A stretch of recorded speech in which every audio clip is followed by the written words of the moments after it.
అనుకున్నంత అయింది. తెలంగాణపై ఊహించని పిడుగుపడింది. కేంద్రంలో ఏపీ సీఎం చక్రం తిప్పడం షురూ అయింది. గురువు చంద్రబాబు తెలంగాణకు వ్యతిరేకంగా తనదైన శకుని పాత్ర పోషిస్తున్నాడు. ఇటు శిష్యుడు రేవంత్ భారీగా మొదటి గురుదక్షిణ చెల్లించాడు. కేంద్ర సర్కారును నమ్మించి చంద్రబాబు తెలంగాణను దొంగ దెబ్బ కొట్టాడు. కేంద్రం తీసుకున్న ఏకపక్ష నిర్ణయం పుణ్యమా అని భారీ మూల్యమే చెల్లించుకోవాల్సి వచ్చింది.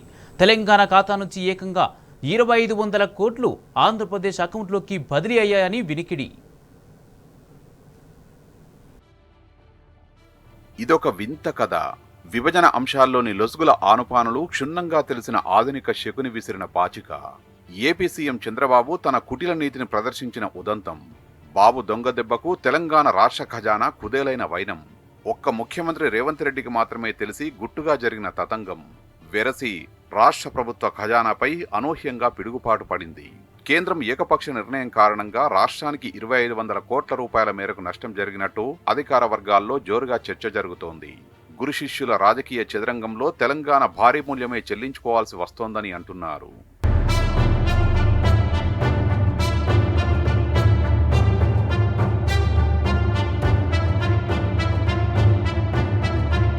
ఆంధ్రప్రదేశ్ పునర్విభజన చట్టం 2014 ప్రకారం తెలంగాణ ఏపీల మధ్య జనాభా దామాషాలో ఆస్తులు అప్పుల విభజన జరగాలి.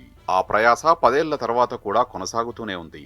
విభజన చట్టంలోని సెక్షన్ 54(1) మేరకు 2 రాష్ట్రాల మధ్య అప్పుల విభజన జరగాల్సి ఉంది. వీటిలో రాష్ట్రం సమైక్యంగా ఉన్నప్పుడు జపాన్కు చెందిన జైకా, వరల్డ్ బ్యాంకు లాంటి ఇతర విదేశీ సంస్థల నుంచి వివిధ ప్రాజెక్టులకు పొందిన అప్పుల పంపకాలు సైతం భాగమే. ఇవి దాదాపు 30,000 కోట్ల మేరకు ఉంటాయని అంచనా.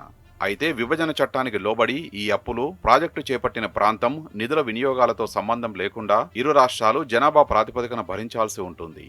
కానీ ఇక్కడే 2014లో ఆంధ్రప్రదేశ్ సీఎంగా బాధ్యతలు చేపట్టిన చంద్రబాబు తనదైన మార్కు కుటిల రాజకీయాలకు తెరలేపారు. రాష్ట్ర విభజన చట్టంలోని సెక్షన్ 54(1)కి విరుద్ధంగా దాదాపు 15 ప్రాజెక్టుల అప్పుల విభజనపై గొల్లెం పెట్టారు. వాటిలో 9 ప్రాజెక్టుల అప్పును యూటిలైజేషన్ ఆధారంగా, మరో 4 రుణాలను లొకేషన్ బేసిస్ గా, ఇంకో 2 ప్రాజెక్టుల లోన్లను జనాభా ప్రాతిపదికన పంచాలని పట్టుబట్టారు.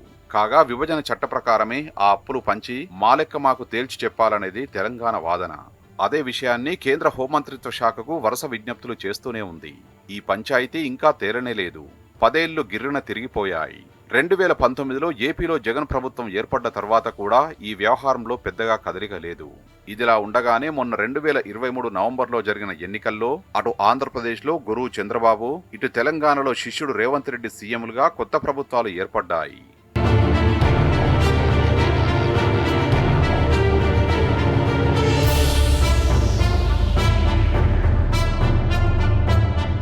అధికారంలోకి వచ్చి రాగానే ఏపీ సీఎం బాబుగారు దృష్టి పెట్టింది విభజన ఫైలుపైనే. కనీసం ముందస్తు సమాచారం లేకుండానే ఆయన భాగస్వామ్య రాష్ట్రం తెలంగాణను ఆ దిశలో ముగ్గులోకి దించారు. బైఫర్కేషన్ ఇష్యూస్ పై సమావేశం ఆపుదామని ఉన్నపలంగా తెలంగాణకు సమాచారం అందించారు. గురువు చంద్రబాబు మాట కాదనలేక శిష్యుడు రేవంత్ రెడ్డి కూడా మీటింగు సై అనేశారు. ఇరు రాష్ట్రాల ముఖ్యమంత్రుల భేటీ ఎజెండా సైతం బాబుగారే స్వయంగా తయారు చేశారట. ఆ అంశాల్లో ఎక్స్టర్నల్ ఎయిడెడ్ ప్రాజెక్టులకు సంబంధించిన విదేశీ అప్పుల వ్యవహారాన్ని కూడా అందులో చేర్చారట. జూన్ 6వ తేదీన అనుకున్నట్లు ఈ అంశాలను అధికారులు, మంత్రుల కమిటీల్లో చర్చించి 2 రాష్ట్రాలు ఒక పరిష్కార మార్గం వెతుక్కోవాల్సి ఉంది. కానీ నమ్మించి మోసం చేయడంలో దిట్టగా పేరున్న చంద్రబాబు ఈలోపే తెలంగాణను అనూహ్యంగా దొంగదెబ్బ తీశారు.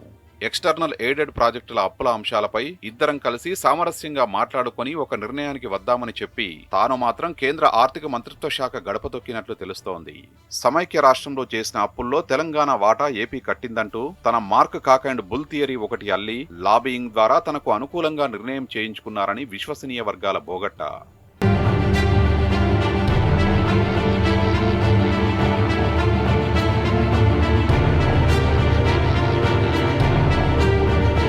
ఏపీ సీఎం చంద్రబాబుకు తలొగ్గిన కేంద్రం ఏకపక్షంగా తెలంగాణకు వ్యతిరేకంగా నిర్ణయం తీసుకుందని వినికిడి.